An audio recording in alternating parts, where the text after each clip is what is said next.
There are moments in life that change everything. Moments that remind even the strongest among us how fragile we really are. For Cristiano Ronaldo, one of the greatest footballers the world has ever seen, that moment came on a quiet January morning in 2009. He had everything: fame, fortune, and the world at his feet. But in the blink of an eye, it could have all disappeared. This is the story of the day Ronaldo almost died. This is Cristiano Ronaldo's £150,000 Ferrari, and it's a write-off. This after he crashed into a metal barrier in a tunnel near Manchester Airport at around 10 o'clock this morning. Amazingly, given the tangled wreckage of the car. It was January 8, 2009. Ronaldo was driving his brand new Ferrari 599 GTB Fiorano, a car worth more than £200,000. He was on his way to Manchester United's Carrington training ground. The roads were slick, the tunnel dimly lit. He was alone. Witnesses said the car suddenly swerved, slammed into a wall, and shattered. Metal twisted, glass everywhere. The front of the Ferrari was crushed beyond recognition. Police arrived expecting the worst. But then, something unbelievable happened. Ronaldo climbed out of the wreck, completely unharmed. No cuts, no bruises, no broken bones, nothing. The car was destroyed, but the man inside was untouched. It didn't make sense. Reporters rushed to the scene. The world wanted to know. How did he survive? Within hours, the story was everywhere. Ronaldo cheats death in tunnel crash. Fans gathered outside the training ground, desperate for answers. But the most shocking part wasn't that he survived. It's what he did next. The very next morning, Ronaldo showed up at training. On time, calm, focused, like nothing had happened.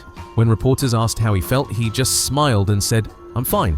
No drama, no excuses, just another day in the life of a man who refuses to slow down. For most people, that kind of crash would have ended everything. But Ronaldo treated it like a wake-up call, a reminder that tomorrow isn't promised.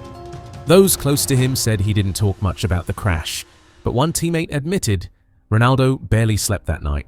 He kept replaying the moment in his head, the tunnel, the noise, the sudden silence. For the first time in years, the unstoppable machine felt mortal. Yet instead of fear, he found fire. That near-death experience became fuel. Every sprint, every goal, every rep in the gym, it all carried new meaning. Ronaldo wasn't just chasing greatness anymore. He was running from death itself.